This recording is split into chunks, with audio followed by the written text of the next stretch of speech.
Excuse me. Cade Cunningham lobs inside, gets a dynamite dunk for Marvin Bagley. Count that, baby, and a foul. The Detroit Pistons find themselves on a win streak after once again defeating the Cleveland Cavaliers. These last two games are showing the Pistons are learning to win games, and it's been fun to watch them during this stretch. Lots to pull from this one, so strap in.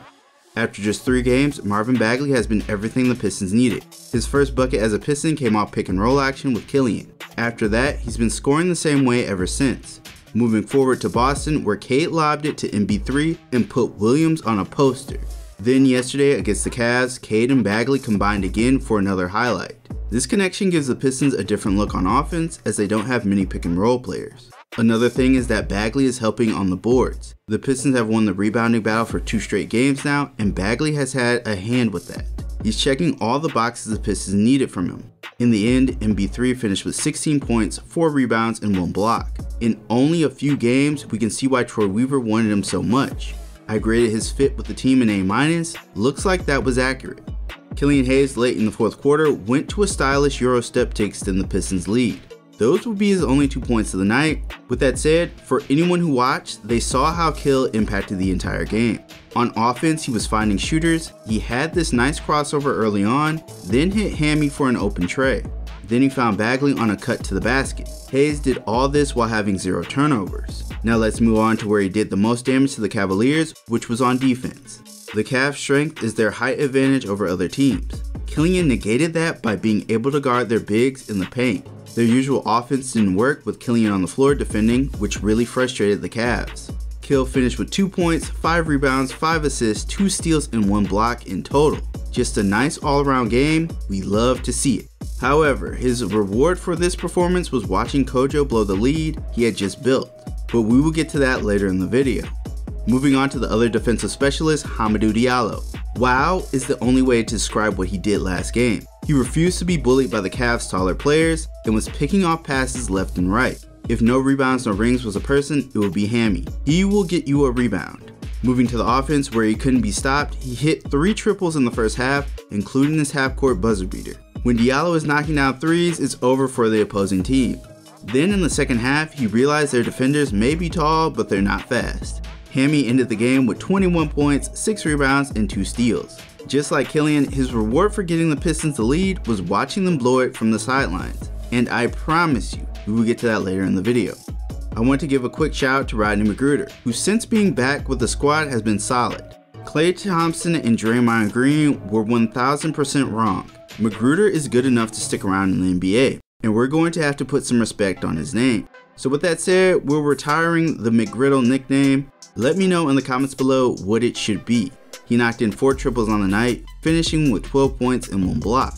He literally did not miss. One thing I like about Magruder is that he will do something when he's on the floor, whether it's offense, defense, or making a hustle play. Ladies and gentlemen, we witnessed a Stu heat check last night, and it was glorious. My guy just was on fire in the 3rd and was telling Jared Allen to hit the weight room. Stu scored 7 straight points, capped off by a 3. This legit had me jumping around my house. Despite how many bigs the Cavs had, Stu still got boards. He finished with 11 points, 8 rebounds, and 1 block. Stu has increased his scoring output over these last 5 outings, hovering around 12 points a game. We know he can defend, but this extra offense is a welcome sight. Last player we're going to discuss is Cade Cunningham, who from my viewpoint is now the clear-cut Rookie of the Year. He's defeated Mobley and Barnes both twice this season in head-to-head matchups. Not only that, he's outperforming them statistically in these games. What more do you want? For now! I tried to play ball with these ass clowns. Thank you, Mr. Star. Thank you, buddy. Let's take a deeper look at his performance, as Cade had a great all-around game. The Pistons had to win the rebounding battle, and Cade understood that. He took on the challenge and secured rebounds. From there, he was able to push the pace, which led to him finding guys for open looks. MC ended the game with 17 points, 6 rebounds, 6 assists, and 2 blocks. One of his blocked shots came in the 3rd when he was matched up on Evan Mobley. The 3rd pick in the draft tried to post up Cade to no avail. We're gonna play to win. And this is another piece of us moving forward. We're more into the process and building the right way and playing the right way. And if wins come with that, we'll definitely take them. But we don't want to shortcut anything. Anyone was wondering, yes, the Pistons were trying to win last night. That was Dwayne Casey trying his best to win. So him yanking Killian and Hammy late in the game was just terrible decision making. As soon as they left, the defense was a revolving door like it's been all season. And at the end of the game, the Cavs got 3 great looks to send the game into overtime. To win a championship in Toronto, this man only had to worry about beating prime LeBron. And he couldn't do it. Now look at the East. He has to worry about beating prime Giannis, KD, and Embiid, along with good teams like the Heat and Bulls. Listen, I understand we are tanking, but next year we're going to see these same mistakes that will cost us games that actually matter. This game had so many hype moments, from Hammy's half-court shot, Stu's heat check 3, Cade blocking Mobley, and of course, Bagley taking flight. The top 5 pick may be in jeopardy, but having a winning mentality is also valuable. I expect the Pistons to try to win games that have some meaning the rest of the way, which I'll make a full video on down the road. Outside of those games, we can tank all we want. And that wraps up this video. The Pistons have another back-to-back coming up. They take on Boston again, then after that take on the Hornets. Hoping we see Livers, Garza, and Saban in those games at some point.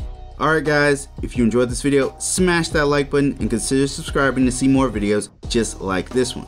That's it for me. Thanks for watching, and I'll catch you all in the next one.